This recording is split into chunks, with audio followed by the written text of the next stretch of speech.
wabarakatuh. Pada video kali ini, kelompok kami akan membahas tentang gerak pada tumbuhan. Menurut kalian, tumbuhan itu bergerak atau tidak? Nah, meskipun kelihatannya nih, tumbuhan itu terlihat diam dan tidak bergerak atau berpindah-pindah tempat seperti hewan dan makhluk hidup lainnya, ternyata tumbuhan juga dapat melakukan gerakan sebagai respon rangsangan dari lingkungannya. Nah, kemampuan tumbuhan dalam menerima dan menanggapi rangsangan disebut dengan iritabilitas.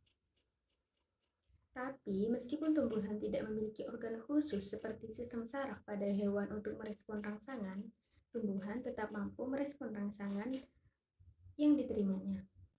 Berdasarkan penyebabnya, gerak pada tumbuhan dibagi menjadi dua, yaitu gerak turgor dan gerak tumbuh. Gerak tumbuh ini terjadi karena adanya proses pertumbuhan yang bersifat permanen dan tidak dapat kembali menjadi ke bentuk semula. Contohnya, ketika kita menaruh pot tanaman di dekat jendela, nanti ujung batang tanaman itu perlahan akan tumbuh ke arah datangnya sinar matahari. Sedangkan gerak turgor ialah kebalikannya dari gerak tumbuh. Gerak turgor terjadi akibat adanya perubahan tekanan air di dalam sel tumbuhan yang sifatnya sementara dan dapat kembali menjadi ke bentuk semula. Contohnya, ketika kita menyentuh daun putri malu, daun tersebut akan menutup dengan sendirinya, lalu setelah beberapa menit akan mekar kembali seperti semula. Yang selanjutnya yaitu jenis gerak pada tumbuhan. Yang pertama yaitu gerak higroskopis. Gerak ini terjadi karena adanya perbedaan kadar air pada bagian-bagian tumbuhan. Ketika beberapa sel kehilangan air lebih cepat daripada sel lainnya, nanti akan terjadi perubahan bentuk yang menyebabkan tumbuhan itu bergerak. Contoh gerak higroskopis ini dapat dilihat dari pecahnya spongarium paku untuk melepaskan spora, terbukanya kapsul pada lumut, dan pecahnya polong-polongan pada saat sudah matang. Baik, untuk poin yang kedua yaitu membahas tentang gerak etinom. Nah, gerak etinom sendiri itu dibagi menjadi tiga. Nah, untuk yang pertama yaitu gerak tropisme, untuk yang kedua gerak nasti, dan untuk yang ketiga adalah gerak taksis. Nah, kali ini saya akan membahas tentang gerak tropisme. Gerak tropisme. Nah, tropisme sendiri itu adalah gerak bagian tumbuhan yang dimana arah geraknya dipengaruhi oleh arah datangnya rangsangan. Nah, apa saja sih bagian yang bergerak itu? Misalnya nih, cabang daun, kuncup bunga, ataupun sulur. Gerak tropisme itu dibagi menjadi dua, yaitu ada gerak tropisme positif dan juga gerak tropisme negatif. Nah, kalau gerak tropisme positif itu apabila gerak itu menuju rangsangan. Nah, itu yang dinamakan gerak tropisme positif. Nah, untuk yang kedua tadi gerak tropisme negatif, apabila gerak itu menjauhi sumber rangsangan. Jadi, kalau yang tropisme positif itu menuju sumber rangsangan. Jadi, kalau yang tropisme negatif itu menjauhi sumber rangsangan. Nah, itu untuk gerak tropisme itu dibagi menjadi dua, yaitu ada positif dan juga negatif. Ditinjau dari sumber rangsangannya, gerak tropisme itu dibagi lagi menjadi berapa? Menjadi 6. Nah, untuk yang pertama, fototropisme. Fototropisme sendiri adalah gerak bagian tumbuhan karena rangsangan cahaya.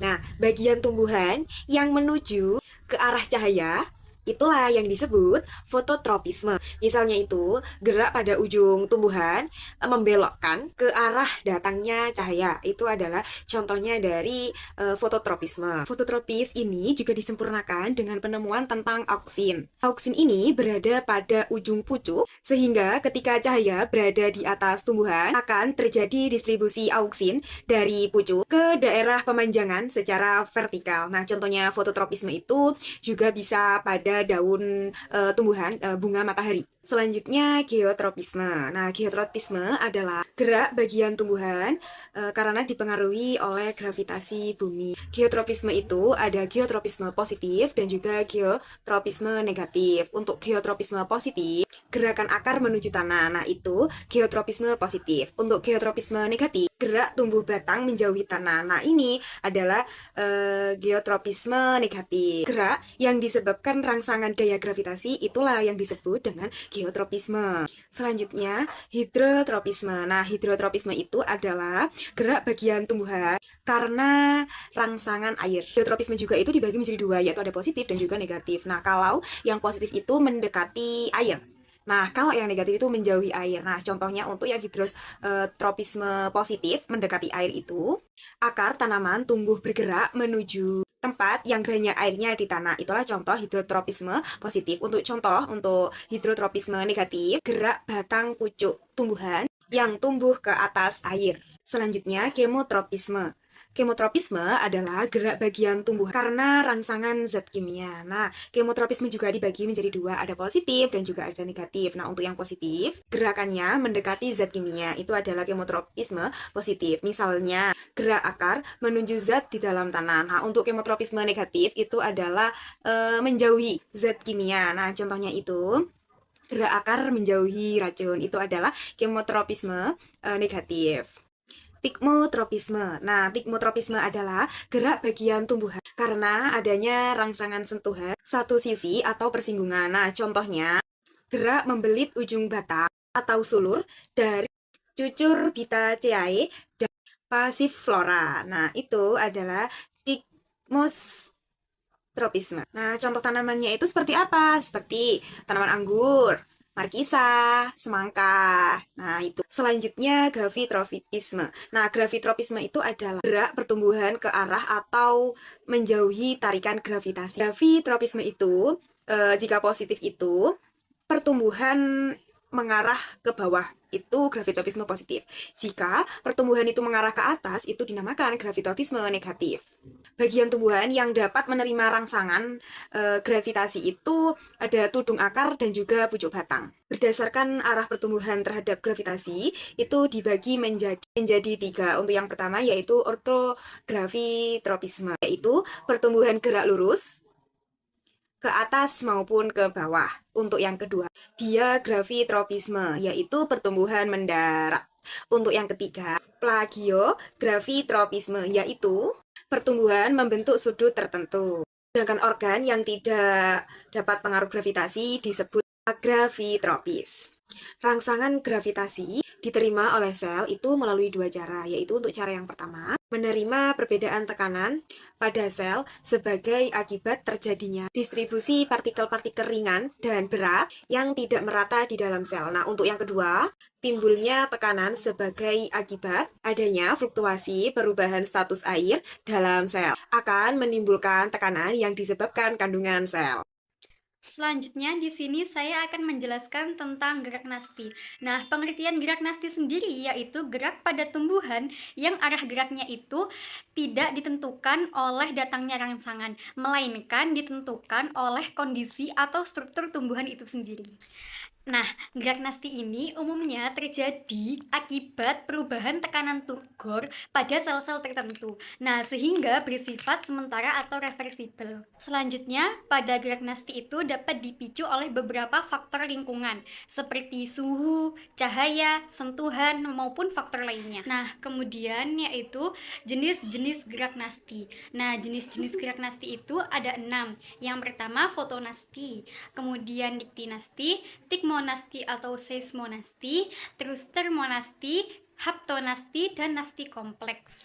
Nah, kita akan bahas jenis gerak nasti yang pertama. Nah, jenis gerak nasti yang pertama tadi yaitu fotonasti. Nah, fotonasti adalah gerak nasti yang disebabkan oleh rangsangan cahaya. Nah, gerak ini itu tidak bergantung pada datangnya cahaya, tetapi pada intensitas cahaya yang diterima oleh tumbuhan. Contohnya itu pada bunga pukul 4. Nah, pada bunga pukul 4 ini yang mekar pada sore hari ketika intensitas cahaya mulai berkurang. Nah, kemudian jenis gerak nasti yang kedua yaitu niktinasti. Nah, niktinasti itu adalah gerak nasti yang dipengaruhi oleh perubahan kondisi siang dan malam atau suasana gelap. Nah, gerak ini itu juga sering disebut dengan gerak tidur. Contohnya itu pada daun tumbuhan polong-polongan. Nah, daun tumbuhan polong-polongan itu menutup pada malam hari dan membuka kembali pada pagi hari. Nah, gerakan ini itu terjadi akibat perubahan tekanan turgor pada pulvinus atau pangkal daun. Selanjutnya, gerak nasti yang ketiga yaitu tikmonasti atau seismonasti.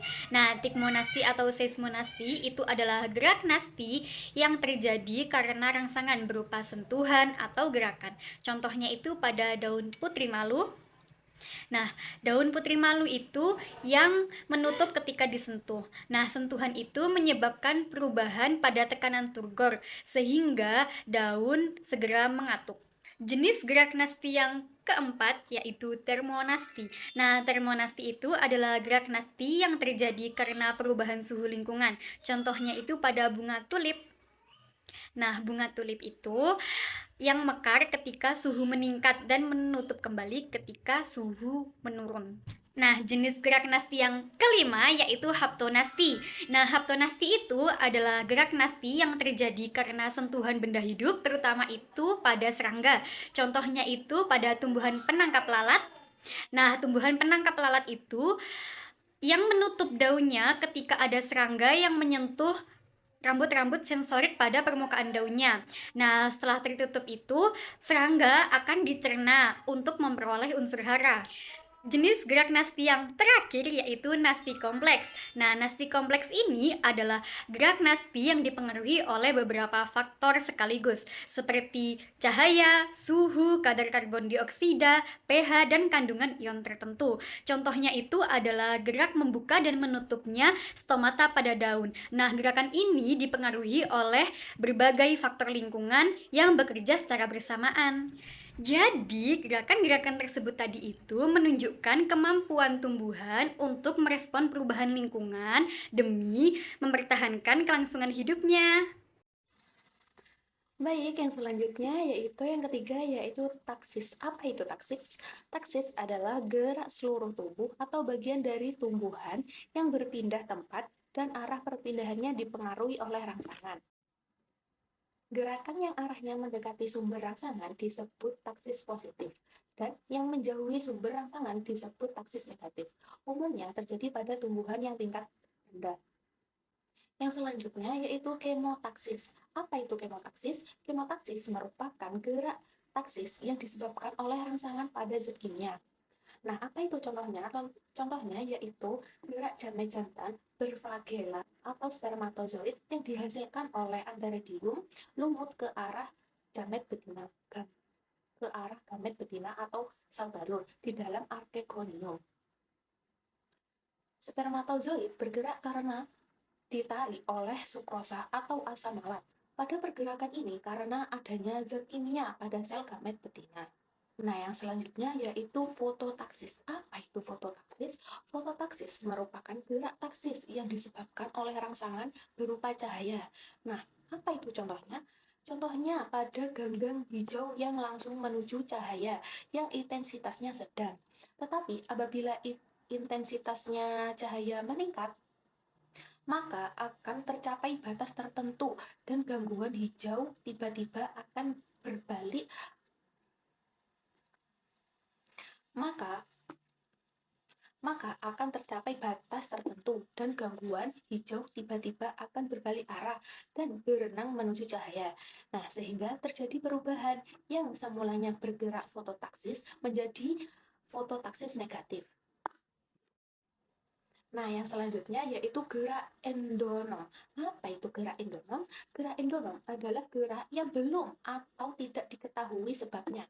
Nah, oleh karena itu, ada yang menduga kalau tumbuhan itu sendiri yang menggerakkannya, misalnya pada aliran sel sperma, misalnya pada aliran plasma sel. Nah, yang poin selanjutnya yaitu glosarium. Nah, di sini ada beberapa poin-poin.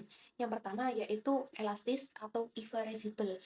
Apa itu? Nah, jika dikaitkan dengan gerak pada tumbuhan, maka kelenturan sel, gerak yang akan ditimbulkan oleh adanya pertumbuhan. Nah, yang kedua yaitu elastis atau reversible, yaitu jika dikaitkan dengan gerak pada tumbuhan, maka kelenturan sel, gerak yang timbul karena terjadi perubahan turgor pada sel-sel tertentu. Nah, yang ketiga yaitu fototropisme. Fototropisme adalah gerak bagian tumbuhan karena rangsangan cahaya. Nah, yang keempat yaitu gerak higrokosmis, yaitu gerak yang disebabkan oleh perbedaan kadar air. Nah, yang kelima yaitu gerak etinion. Apa itu? Gerak etinion yaitu gerakan yang arah responnya berdasarkan asal rangsangan. Nah, yang keenam yaitu gerak tropisme. Gerak bagian tumbuhan yang geraknya dipengaruhi oleh arah datangnya rangsangan. Nah, yang ketujuh yaitu hidrotropisme. Apa itu? Yaitu gerakan bagian tumbuhan karena adanya rangsangan air. Nah, yang kedelapan yaitu iritabilitas, yaitu kepekaan tumbuhan terhadap rangsang dan mampu bereaksi terhadap rangsang. Nah, yang kesembilan yaitu ortografitropisme, yaitu pertumbuhan gerak lurus ke atas maupun ke bawah. Yang ke-10 yaitu diagrafitopisme, yaitu pertumbuhan yang mendatar. Nah, yang ke-12 yaitu plagiografitropisme, yaitu pertumbuhan membentuk sudut yang tertentu. Nah, yang ke-13 yaitu amitoplas. Apa itu? Yaitu butir-butir pati dalam sitoplasma. Nah, yang selanjutnya yaitu nerve leak signal, yaitu rambut epidermis sensori yang dapat menimbulkan potensial kerja pada perangkap. Nah, yang terakhir yaitu spermatozoid. Apa itu? Nah, yaitu gerak jamet jantan berfaglea.